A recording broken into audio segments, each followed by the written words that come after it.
जय श्री राम। आइए आज सुनते हैं श्री शिव पुराण में योग के अनेक भेद, उसके 8 और 6 अंगों का विवेचन, यम नियम, आसन, प्राणायाम, 10 प्राणों को जीतने की महिमा, प्रत्याहार, धारणा, ध्यान और समाधि का निरूपण। श्री कृष्ण ने कहा, भगवान, आपने ज्ञान, क्रिया और चर्या का संक्षिप्त सार उद्बोध करके मुझे सुनाया है।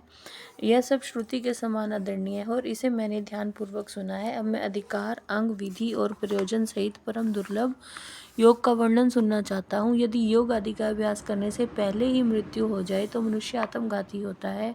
अतः आप योग का ऐसा कोई साधन बताइए जिससे शीघ्र सिद्ध किया जा सके, जिससे कि मनुष्य को आत्मघाती ना होना पड़े। योग का वह अनुष्ठान, उसका कारण, उसके लिए उपयुक्त समय, साधन और उसके भेदों का तारतम्य क्या है। उपमन्यु बोले, श्री कृष्ण, तुम सब प्रश्नों के तारतम्य के ज्ञाता हो। तुम्हारा यह प्रश्न बहुत ही उचित है, इसलिए मैं इन सब बातों पर क्रमशः प्रकाश डालूंगा। तुम एकाग्रचित्त होकर सुनो। जिसकी दूसरी वृत्तियों का निरोध हो गया हो, ऐसे चित्त की भगवान शिव में जो निश्चल वृत्ति है, उसी को संक्षेप से योग कहा गया है। यह योग 5 प्रकार का है: मंत्र योग, स्पर्श योग, भाव योग, अभाव योग और महायोग। मंत्र जप के अभ्यासवश मंत्र के वाच्यार्थ में स्थित हुई विक्षेप रही जो मन की वृत्ति है, उसका नाम मंत्र योग है। मन की वही वृत्ति जब प्राणायाम को प्रधानता दे तो उसका नाम स्पर्श योग होता है। वही स्पर्श योग जब मंत्र के स्पर्श से रहित हो तो भाव योग कहलाता है। जिसे संपूर्ण विश्व के रूप मात्र का अवयव विलीन हो जाता है, उसे अभाव योग कहा गया है, क्योंकि उस समय सदवस्तु का भी भान नहीं होता,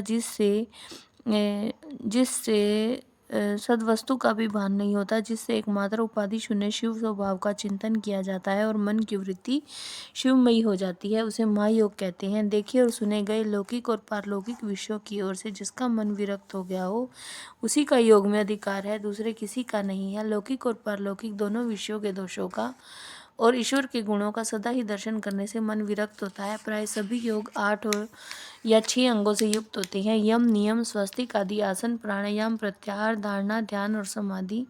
ये विद्वानों ने योग के 8 अंग बताए हैं: आसन, प्राणायाम, प्रत्याहार, धारणा, ध्यान और समाधि।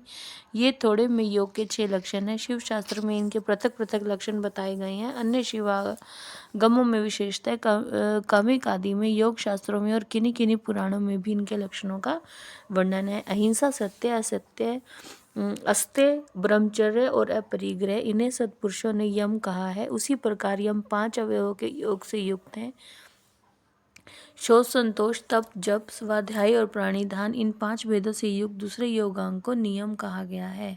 तात्पर्य यह है कि नियम अपने अंशों के भेद से 5 प्रकार का है। आसन के 8 भेद कहे गए हैं: स्वस्तिकासन, पद्मासन, अर्धचंद्रासन, वीरासन, योगासन, प्रसादितासन, पर्यंकासन और अपनी रुचि के अनुसार आसन। अपने शरीर में प्रकट हुई जो वायु है उसको प्राण कहते हैं और उसे रोकना ही